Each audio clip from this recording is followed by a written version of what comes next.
The long off season is nearing an end. Hooray. Yeah.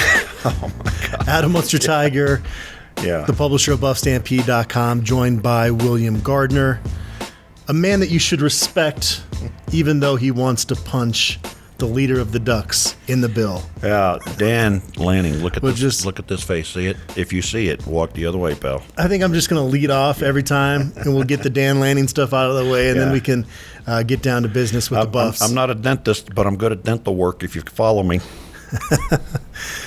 All right, this is exciting. Colorado's going to, I believe, have their first team meeting on Sunday. That's what I heard earlier today, and then I would assume they'll be jumping into practice on Monday. It's time. Oh my God! The last couple of weeks has been so boring. They're just not, and I guess I should preface that by saying usually when it's not boring, it's bad things that happen. So it's a good thing probably, but it's a slow period in recruiting and nothing's really going on except the workouts and what have you. And like I go on the board and there's not a lot of topics on there. We're just sort of rehashing the same things into the 10th and 12th page. And then somebody was complaining about, I came on here looking for the original topic. Come on, man. By page 10, we ain't going to be on the original topic in this room. Well, what letter grade would you give Colorado for their offseason? I was thinking hard about that question, quite frankly, and I was thinking B, and then I thought to myself, what haven't we not done? And I got to give it an A, because what have we not done? We upgraded every position. In my view, we upgraded the coaches. They've worked hard. They've addressed every issue coming out of last year. I mean, we even upgraded the dang stadium with the TV board. Right. And so I don't know. I guess somebody would have to tell me what maybe I'm an easy grader, I don't know, but somebody would have to tell me what is it that we were missing not to get an A, because I look at there's not anything that I look at. Okay, we haven't got the commitment from JuJu yet, but it's looking good. I don't know. So I look at this off season, and when we say off season, I go all the way back to the end of last season and the transfer portals and the spring ball and everything else, and it all looks pretty good to me. So I give it an A. I'm going to give them a B, and I'm going to be, on some level, talking out of both sides of my mouth as I explain this.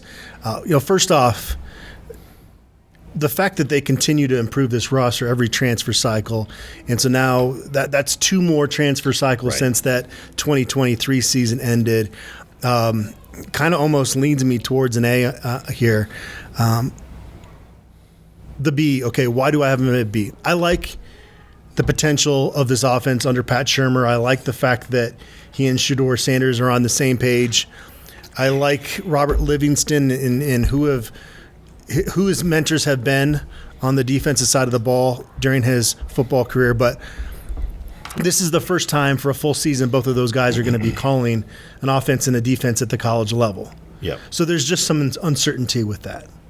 And it could work out fantastically, but just in terms of looking at this and maybe having a little hesitation going into camp of how is this going to play out? How is it going to look? Until you see it, it's hard to give that solid A. Yeah, I think less concerned about Shurmur in that regard, since he's been an offensive coordinator and has called plays and has a game plan for games and such. Livingston, to me, remains a question mark, and we'll see what he does. But he's high energy, and he's young, and he's, like you said, has come up under good coaches, and so it's not like last year where we had at least one assistant coach who had never coached at this level. So he's got some experience. Yeah. So you just get into the season when there's live bullets flying, and some things within your program are exposed. And I'm not saying it's specifically going to be Shurmur or Livingston, but we didn't know quite what to expect with Charles Kelly this time last year. And there was some good. There was a lot of bad, though, with that as well. And it being a fairly complex scheme that guys just didn't feel like they were able to play as free as they feel like they're going to with Livingston this year. But I want to see it first, right? But to that point, though, he comes right from the Alabama program, so it's kind of different. I think he'd call plays at this level, but there's nothing that can guarantee any coach is going to work out. Because you bring a guy from Alabama who's a pretty high-level defensive guy, you expect that to work out right off the bat, and like you said, there were question marks. So I've always said when you hire a coach, man, roll the dice and hope for the best. But I do think that the ace in the hole here is that the head coach is a defensive guy. and I think he was a little bit embarrassed by last year, and expects to see more this year. So it's a legitimate concern with the two coordinators, but I do think it was a really solid offseason, and I just don't see the downside to anything that happened. Today's episode is brought to us by Macaulay Capital Fractional CFO Services. Is your business looking for financial guidance and support, but not yet big enough to hire a full-time CFO? Well, we have a solution for you. Hiring a fractional CFO who can work with your business on a part-time basis. You get the benefit of having a seasoned financial expert on your team without the commitment or expense of a full-time hire.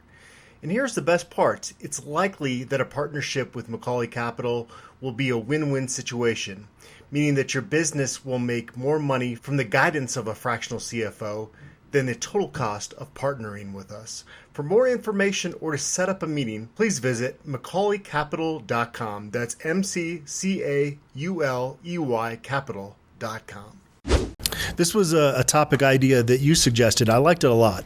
We're going to spend some time on our preseason camp primer podcast, going back and forth here in reverse order. We're going to share 10 reasons we feel good about CU football going into the 2024 season, I guess kind of going into preseason camp here. We'll go, like I said, go reverse order. I listed out 10 things. I see you've got 10 things over there. Start from the bottom. Give me your 10th reason that you feel good about CU football going into the season. Yeah, and again, I think it's 10 things that I'm going to pick out that I think are that you, if you're out there and you're a fan of the CU program, this is something you can be excited about going into the season. Doesn't mean there's not going to be problems. I'm not predicting a national championship or anything else like that. It's just things that are positive at this point that I think it's late July going into camp. And real quick, I guess I should shout out to David Talks Buffs and Rawhide. I saw you guys on the podcast. Appreciate the kind words. So, yeah. So my number one, or number 10, I guess, is this is year 2 under Coach Prime and year 2 of roster building. And I think most programs under a head coach show improvement in the second year. And I think I expect that from Coach Prime as well. You kind of get things set. You've got a lot of players coming back this year, which we didn't have last year. I know the big turnover in coaches, but some of them stayed the same, so there's more continuity and a better expectation of what Coach Prime wants. And I just think that in the second year of a program, you expect to be more successful. I like it. My 10th reason is more schedule related, and it's a few things kind of lumped in there. First off, you get 2 bye weeks this year, and they come at great times where you can really, when you really want to rejuvenate. There's been some years where Colorado's had like a bye week in the second to last week of the season. You're like, at this point, you'd rather just finish it out. But they're well placed. You have no back-to-back road trips during conference play. That's sometimes, especially with college kids, especially when they were in the Pac-12, when they had these late games, and you kind of get out of a rhythm when you have multiple road trips back-to-back weeks. And so they don't have that this year. And I think slightly the schedule, what they faced in the Big 12 this year, is going to be a little bit easier than what they faced in the Pac-12, especially with the great quarterbacks we saw in the conference last year. So number 10 is just kind of the schedule composition for me. And I thought about putting the schedule in. It's not going to be in my top 10, but I think we're going to talk about it afterwards a little bit, so I kind of left it for that. But my number 9 kind of follows somewhat from number 10, and that is this is year 2 under Coach Mo and his staff in the strength and conditioning program. And I got to tell you, I'm as impressed with Coach Mo and his guys, even though we're going to lose one of them, it looks like. I am as impressed with that strength and conditioning coaching staff as I have ever seen. And I know a lot of people don't think it matters. Everybody works hard. Well, you know what? Everybody doesn't work as hard as they should, and everybody doesn't work as hard the way they should. And I think that this particular strength and conditioning staff, not only are they outstanding in terms of the lifting and the running and the things they're doing to make these guys better athletes, but they are, from what I can see from these videos, exceptional motivators and leaders of men, okay? And I think it takes a year, 2 years, a full calendar year at least to really start seeing the benefits of a strength and conditioning program. Now, again, we brought in a lot of new guys this year, but we got a lot of guys held over from last year. And I think anybody who has seen the difference in Jordan Seaton from the day he got on campus to what he looks like now, will understand what I'm talking about with Coach Mo. I think this guy is priceless, and I think it's really going to pay off for us. We're going to be a team that's strong in the fourth quarter against anybody we play. And so I'm excited that we're going into the second season of Coach Mo and his staff. Your number 9 leads well into my number 9, and you've still got a big influx of new players, but there's so much more continuity in this program in year 2 than there was a year ago. You look at something small like the leadership retreat that they did. Right. They didn't do something like that last year. They were still figuring out who the leaders were. Yeah, Shane Cokes had kind of emerged his first spring ball, but now you've got a full group of guys that you can lean on in that regard. Does a leadership retreat result in an extra win on the schedule? I don't know how that translates, but it's nice to have that second year, those guys that have the experience of going through a schedule under Coach Prime in Boulder, right, and kind of having that stability in the program. Yeah, and again to that point, I don't know if it'll be one of your top 10, but the guys we brought in from the transfer portal this year all seem to me to be a significant level above what we brought in last year, and a lot more of them are 4th and 5th year guys, which means older guys who can go to the leadership retreat and make a difference. So I think that's a good one. And that leads my number 8 is I think we have upgrades and weapons at every position on this team now that we didn't have last year. And if you look at every position on this team, I think we're better than we were last year. We didn't add a whole lot of quarterback, but I think Shedeur probably learned a lot, and he's going to be a better quarterback because we gave him a better offensive line and better receivers. And I think at every position on this team we have upgraded, and I mean every position, and we'll talk about them a little bit here later. But if you look at the weapons that we have on defense, playmakers off the edge, playmakers in the secondary, playmakers at wide receiver, playmakers at running back, I think that we have really upgraded every position on the team. I like it. My number 8 is the experience Coach Prime got as a head coach at the Power 5 level, Power 4 level now. It's from everything from how to attack recruiting, and the fact that he realized, okay, I don't want college coordinators. What's going to fit my style and what I want to have in my program is more of that NFL pedigree. And then, some of the I think everybody out there hopes a few of the in-game things, some of the clock management stuff that, Coach Prime has been around football his whole life. Even after he retired, he was, an analyst, and so you're around the game. But there's a lot of armchair quarterbacks out there until you're actually in that role, having to make those decisions in a hurry, and you've got a whole program that's relying on you to make the right decision. Right. I think the more experience you get in that, the better you get at that. Yeah, and I'm not going to go much into that because that's going to be higher on my list. Okay. Something that touches off that. But I'm gonna riff off of that for my number 7, which is, in my view, we have improved coordinators and coaching staff. And I wrote down as you were writing that NFL pedigree, which he's very clearly gone and looked for. And I'll start with the offensive line coach, and I can't guarantee that Phil Loadholt's going to get the job done, but he comes from Oklahoma, man. In terms of where he was in his last stint, and before that he was at Mississippi State. So he was at high-level P4 schools in high-level conferences, working with offensive linemen to develop them. And he's also a guy who played at Oklahoma on the offensive line, played several years in the NFL, knows how the game is played, and quite frankly, he has shown he's to be a pretty damn good recruiter. And you got to figure, if a guy comes in and he stands next to Phil Loadholt, and let's say it's Jordan Seaton, I'm 6'7", 300, and I feel small next to this dude. That probably doesn't hurt with the recruiting to have the, you look at your coach and go, this guy knows what he's talking about. He's played in the NFL, and so all across the board, I think that we have improved. Our new defensive line coach, Deion Lewis, and I think he's a high motor guy, played in the NFL, played a high level of college football, really knows what he's doing. And that doesn't even mention, our graduate assistant, Warren Sapp. right? Who you mentioned in our countdown, talking about working with B.J. Green and Chidozie Nwankwo and those guys, and the things that those guys bring to the table in terms of like a Warren Stapp. There's a lot of little tricks, little dirty tricks, I call them, with your hands, little things you do. And I've taught them both ways as an offensive line coach, defensive line coach. These guys know those little things, right? And they've been at the highest level, and they're both high energy, motivating guys, So I just think we've really improved our we talked a little bit about the coordinators and the question marks there, but I think we've improved our coordinators and our coaching staff markedly. And I think that's something I'm excited about. I like it. You kind of talking about the fact they upgraded every position. I just singled out something here at number 7, and that's the depth on the defensive line, something that they didn't have last year.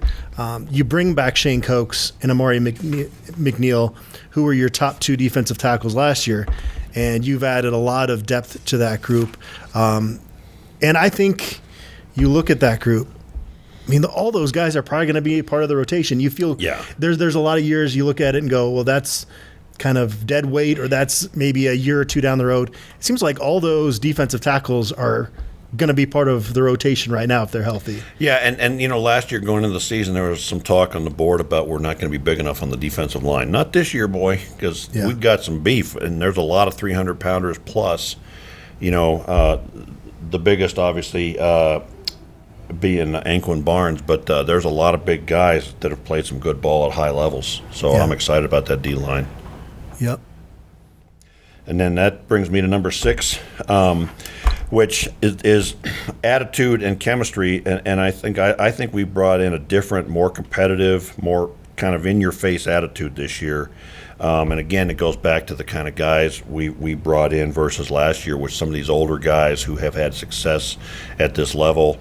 You're like a Khalil Benson and a Deion Hayes, who going against each other in practice are both used to having success. So, when you go against a guy like that, sometimes you win, sometimes you lose, and it fires up the juices. And we have seen in these summer practices that these guys are getting after each other. They're getting in each other's faces. They're requiring guys to live up to the standard.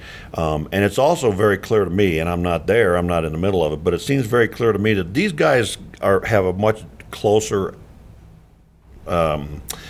attitude with each other than what I saw at this time last year. So I think we've got an entirely different attitude. I will never, ever forget or understand when that guy took that cheap shot on Travis Hunter, that the only dude that came down there and said and did anything was Shadur. Mm-hmm. You won't play for me on the offensive line after that. I don't know. I'll find some smaller dude who's got some fight in him, but I don't think we'll see that this year. I think we got some guys who are going to step up, and this is a gladiator sport. It's not a contact sport. It's a gladiator hand-to-hand combat sport, and I think we got some of those dogs on this team this year. Yeah, it's not that anybody needed this confirmation, because if you watch Well Off Media or Reach the People or the pregame show, you see that fight in these guys. It just comes across, it's clear as day.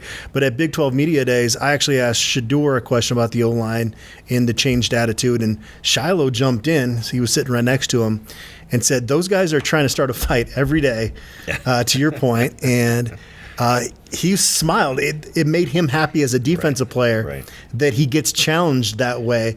And he added that they didn't do that last year. And it was clear, based on that example you showed with Travis Hunter and the cheap shot, that was missing in this team. But it is such a weird deal that in any other way of life, that having that type of attitude would not be accepted, but you need that in a football team. Yeah, and we used to see it, when under Bill McCartney, we'd go out and practice, and there'd be fights, and then he'd say, okay, that's enough, let's get back to work, But you put those kinds of sharp-edged athletes out there at the highest level, and they're going to compete, and they're going to cross each other. And, I go back to last summer, and when I first thought, geez, we're going to have trouble on this offensive line, was one of those videos in the summer, and they're doing those one-on-one drills, and the defensive line is Jabberjaw, and the offensive line just meekly going back and lining back up, and no response to it at all. Boy, not this year. Yeah. All right, what are we up to? My number 6, I think. Yeah, did you do yours? Not yet. Nope. I'm going to talk about the cornerbacks here, potentially being the best group in the Big 12. And the fact that they're so talented with those top three cornerbacks, and maybe Colton Hood, even as a younger guy, proves that he's part of that mix as well. But you can play press man now. And that's still going to be a lot of pressure on those corners, and I don't think you can expect them to be perfect when you ask them to play out on an island, but that helps your defense. We saw it in 2016 with those buff defensive backs, and how that opened things up defensively and allows your defensive coordinator to be a little bit more creative. Well, and it allows you to play Travis Hunter at nickel and put him on whoever you want to put him on, and not just be stuck on the outside. I mean, imagine the quality of the defensive backs you bring in that allows you to not have to play Travis as cornerback. It's crazy. Yeah. So, I think that I don't think Preston Hodge and DJ McKinney are known all that much, but they're going to be here before too long. Yeah, I think a lot of guys are going to be heard of on this team before too long. Yeah. But my number 5 then follows from our last conversation a little bit, and I think we have a clearly upgraded offensive line and offensive line coach. And one of the things I'll say about that is that we've got 5 guys who have started games at our level, and that doesn't even include Tyler Brown. And then we've got Jordan Seaton, who's the number 1 tackle recruit in the country, who's certainly living up to his billing so far. And I think that we have, like you talked about the depth on the defensive line, we have both depth and talent and quality on this offensive line that we haven't seen in a while. And we talked at some length about Phil Lodeholt a minute ago, so I won't belabor that. But, last year, Mike, one of my concerns was that offensive line coach had never been at this level. Well, Phil Lodeholt has. So I think we have a clearly upgraded offensive line. I don't know if they'll show it up in games yet or not. We'll have to wait and see on that, but it's something that we can be optimistic about. And I'm going to kind of stick with the depth theme. And my number 5 is the fact that Vincent Dancy and Robert Livingston are going to have waves of pass rushers that they can throw at opposing offenses this season. I mentioned in the countdown last year there's really one pass rusher that you would fear, Jordan Dominic, and this year you could start to fill up a hand, maybe even go on to a second hand. If guys like Tajay McCoy and Quincy Wiggins really come on, it's pretty incredible the amount of depth they have on the edge group. And that's actually my number 4. So okay. We'll just both talk about it right here, because I said B.J. Green, Deion Hayes, and the rest of those guys at the edge position. Yeah. We haven't seen that at Colorado. I almost from a depth standpoint, I haven't covered it yet. I almost feel like we got to go back to Alfred and Canavas and when we had those kinds of outside linebackers, to have guys on both sides and the backups too, for pass rushing, and also guys big enough and stout enough to hold up against the run too. So I think we're going to have a sick pass rush this year. Yeah, it'd be like if you could have Abraham Wright, Carson Wells, and Jimmy Gilbert on the same team, Right, yeah, and healthy Derek McCarty. Yeah. All right, so that was your 4. My 4, and maybe this should be even higher, but Colorado Buffaloes have the best two-way player in college football. That's not even debate. Depending what he does this fall, I think there's a strong possibility that he will be known as the best two-way player in the history of college football. Yeah, we'll see. Yeah, could well be. I mean, he's one of the most exciting players and does things that people can't even really understand, and how rare they are, that what he does. And I think he's going to explode this year, and hopefully, knock on wood, doesn't get cheap shotted or something else, that with a full season, he's going to do things that people can't even imagine. All right, we're up to your number 3, I believe. And my number 3 is it's Chidozie Nwankwo, okay? And I had on there an upgraded talent and depth on the defensive line, but you sort of spoke to that. I'm going to speak to Nwankwo, and I don't know if anybody saw, there was a recent video somebody put up showing some of his plays last year at Houston against Texas and everybody else they played. This guy has already dominated this conference, and he's 5'11", 290, maybe a little bit over 3 bills, but he is another guy with a chip on his shoulder because people tell him he can't play at this level because of his height, and he's basically unblockable. There were several plays I watched him last year where double teams were meaningless against him, single teams were worthless against him, and I think Chidozie Nwankwo is going to be a guy on the defensive line that radically changes the way Buff followers expect to see defensive linemen play, because we haven't seen a guy like this in a long time at CU, and I think it's going to be very exciting to watch what he does in the middle of our defense, and that's going to make life a lot easier on the linebackers as well. I like it. Number 3 for me is the fact that Shedeur Sanders, as a senior, he now has a lot of experience at this level, including last year at the Power Conference level. There's a sense of urgency there when you enter your senior season. He's trying to be the number 1 pick in the entire draft next year. And so that sense of urgency, and this is it for him. I think that that level that he's going to compete at is going to be something pretty special to watch this fall. Yeah, and that, so that my number 2 kind of falls off of that, is that we have 2 Heisman candidates. 2 legit Heisman candidates on this team. I mean, not guessing. I mean, these guys legitimately, we talked in our final top 10 countdown, LaJohntay Wester might be one of those guys as well, if he's as electric as we think he is at receiver and punt returner. And, when you got those kinds of, and when you think about it, it's like one of those Heisman candidates is at the most important position in college football, period, quarterback. And the other guy plays both ways and makes big plays on both sides of the ball. When you have game-breaking stars like that, man, it's almost hard to fail as long as you're at least competent in every other position, because they're going to make plays that are just unbelievable. We're going to be on, Sports Center top 10 highlights every week with these guys because of the things that they're able to do. All right. My number 2 is something we already talked about, and it's the improved offensive line roster and just the new attitude, the better attitude by that group. We spent a whole lot of time talking about that, so we don't have to talk much more about it, but that's very high on my list. That mentality shift is going to matter so much, and I don't expect that group to be by any stretch perfect this year, and we both have shared that there's going to be growing pains for Jordan Seaton this fall. That's just inevitable. Caden Proctor at Alabama last year at the beginning of the year gave up a lot of pressure, has got quite a bit better, and is probably going to be an all-conference guy as a sophomore. So you've got to go through that when you're going to throw a true freshman out there. But just what I've said so many times about that group is the floor is so much higher than it was with that group a year ago. What is the ceiling? I don't really know. Right. That's hard to say. But I do know that the floor is much better than obviously what we saw last year. Yeah, and I think one of the things that's going to benefit Jordan Seaton, especially with it being younger, is that he's facing some really good pass rushers in practice all summer long. So I think that's going to help him be ready. All right, your number 1. Well, my number 1 goes back to the movie Armageddon, and there's a scene in there where Bruce Willis plays a guy named Harry Stamper, and somebody says, "Harry don't know how to fail," and we got a guy in Deion Sanders who doesn't know how to fail, at least in the realm of sports.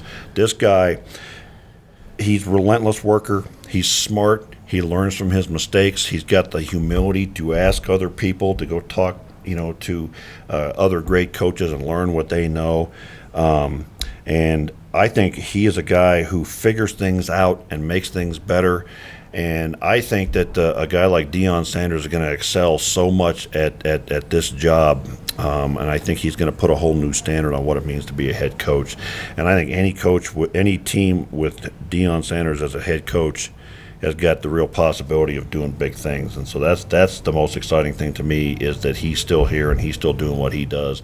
And I think this year it's going to pay off in a much bigger way because he's got much better players around him too. So that's my biggest reason for optimism in this program for 2024. All right. Much better players. I don't think anybody that doesn't have an anti-CU bias would disagree with that. So with that said, I think back to 2023 and how bad that offensive line was, and how much those defensive players were struggling to grasp the scheme, some of those procedural issues, 12 guys on the field, some of that stuff that was just kind of clunky in year 1 with Coach Prime taking over this program. And I keep hearing 4-8, 4-8, 4-8. Well, only 3 of those games that they lost were by double digits. Right. So they were close. Right. and you now add all this talent, you have more continuity in the program. Right. And yes, maybe CSU could have gone the other way, and you can kind of debate, some of those close games, but they weren't that far off a year ago. Yeah. And there's no debate that they've gotten a lot better.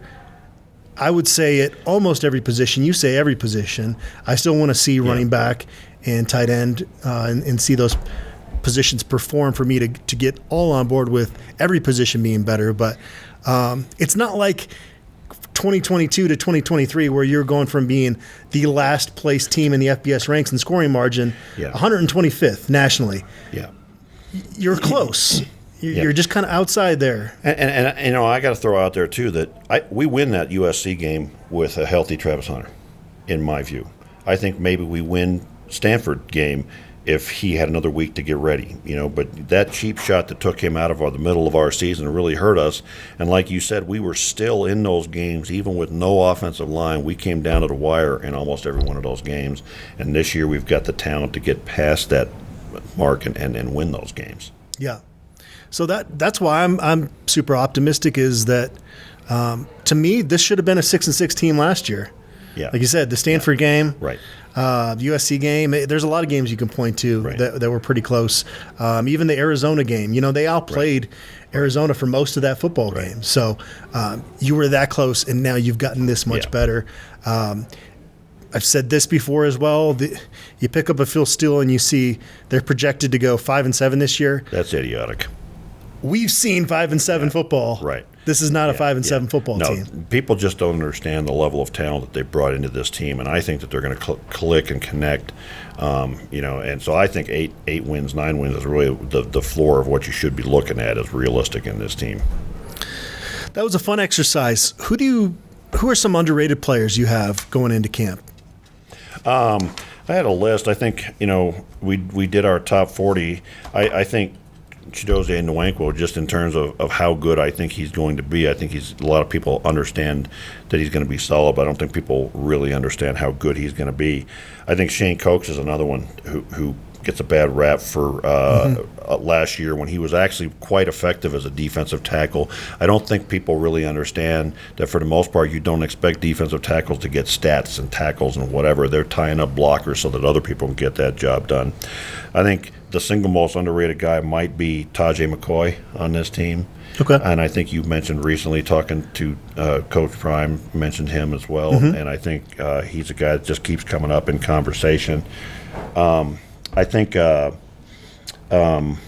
Levante Bentley is a guy who people are sleeping on, who I think really came along as an inside linebacker at the end of last year, and is somebody that people keep an eye on. Arden Walker is a guy who really showed some things in some games and could be really do some things. So, and I think, ironically, Khalil Benson to me is underrated because a lot of people, I hear people saying, I'm not sure he can play tackle. He played 12 games at tackle last year in the Big Ten, and he did pretty well. Okay. I keep hearing Amari McNeil's name, too. He's having a good offseason. Yes. And he was pretty darn good last year. Yeah. And I think people forget about him because of all the people that have come in. Yeah. And, and we mentioned when we talked about him in our top 40, he's one of those guys going to have to up his game even because of all the new people coming in. So he could be even better this year and play less. What position group do you have the most questions about? Could be both sides of the ball or either side? Well, I think people are mostly looking at tight end and inside linebacker. I don't know that I have so many questions about that. I guess my question about tight end is how we're going to use them in this offense. And until we find out how the tight end is used, we don't know whether there's a question mark. Maybe they're not going to use the guys.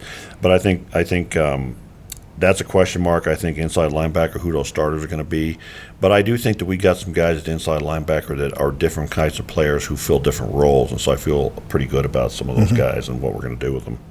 Those are the two positions I had as well. Yeah. So we're almost done on our time here in the library. And then we're going to head over to the sink and get a JuJu's Precision Pass Burger for lunch. Yeah. I'm starving. I had very little for breakfast, and so by the time we get over there, I'm anxious for that. So we've got one last thing, though, to close this out, and we're going to do this a little bit more rapid fire. Buy or sell? First off here, William, buy or sell? the Buffs should play Travis Hunter as many snaps per game as they did when he was in the lineup in 2023. I say play him more. I say you play Travis Hunter until Travis Hunter decides to come out of the game. The guy is a Superman. You watch that TCU game in that heat. He never got tired. He was never tired. He aside from that one, and I'm not even going to call it cheap shot, he got mugged. Okay, he got mugged. And aside from that, he never, ever, that I saw, showed any sign of weakness whatsoever. Yeah. So you play this guy until he says, Coach, I got to come out. Okay? I'm going to buy this as well. And it seems like a no-brainer. Like anybody that I think all Colorado fans were saying, why would this even be a debate? Right. It's crazy, though. Sometimes I'll go on these national shows, and they will randomly every once in a while have an issue with it. And I'm like, can we just agree to disagree? Yeah, right. If you came to Boulder during camp, watched him for a week, you would not have that opinion. You're not going to do that, so why are we even going to debate it? Or watch those summer workouts when everybody runs, and at the end they're like, and he's over, hey, let's go again.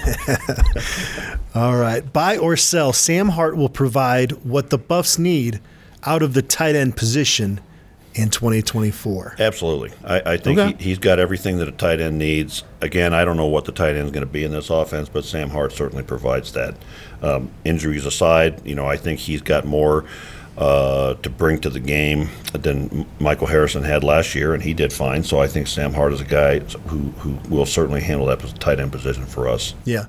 Ideally, you'd like to have a big-time difference maker at that position. Yeah. There are not many of them out there. I think when Seydou Traore came in, there was this excitement that he was going to be that guy, and he just didn't want to be that every-down type of tight end that Tim Brewster wanted to. So that's kind of a bummer, but I think Sam Hart will be serviceable in that role.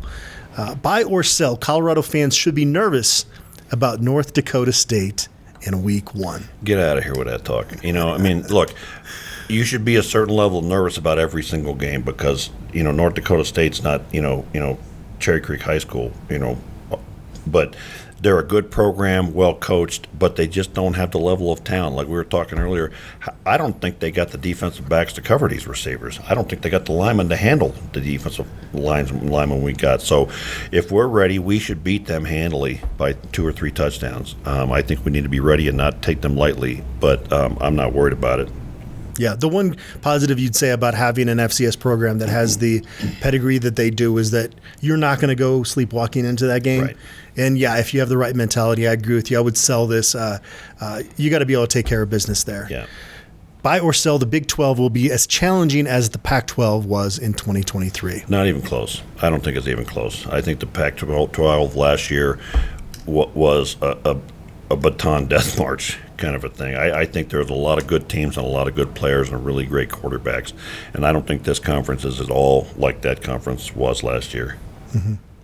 It's going to be fun.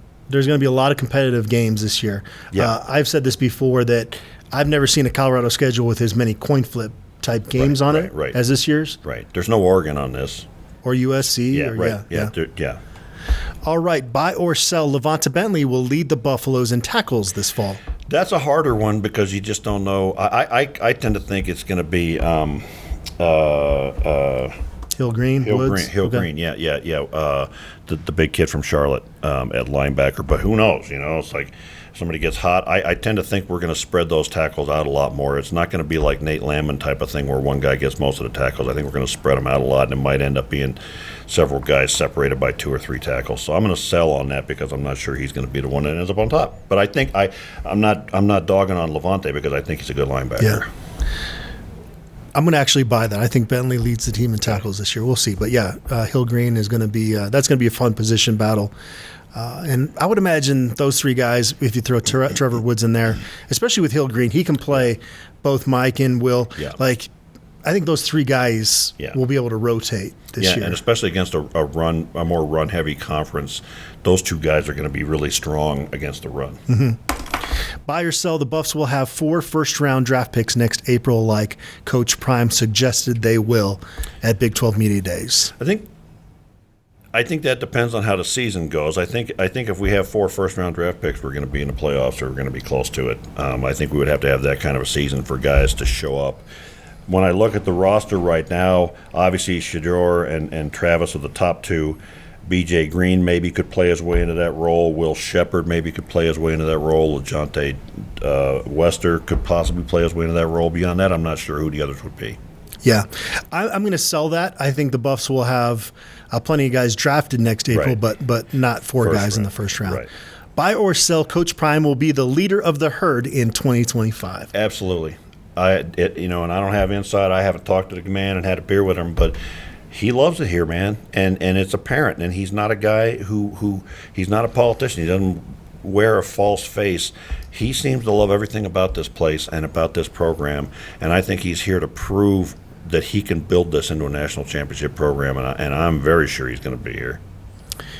And another guy that could potentially be here in 2025 is Julian Lewis. And we are now going to sign off and go try JuJu's Precision Pass Burger at the Sink. I'm starving, so I'm looking forward to this. Ready. We're going to get you on camera. We'll get William Gardner's reaction for the masses to share with them. But appreciate you. This has been a long off season, a fun off season, a lot of new faces joining the program, and now we dive into preseason camp, and we're ready. I'm excited. Yeah, I'm excited. I'm looking forward to it. I think it's going to be a fun season, and I'm glad to be back in the Big 12. I truly am. Yeah, it's like coming home to me. All right. Yeah. Long off season is coming to an end. Hooray! Thanks everybody out there for tuning in.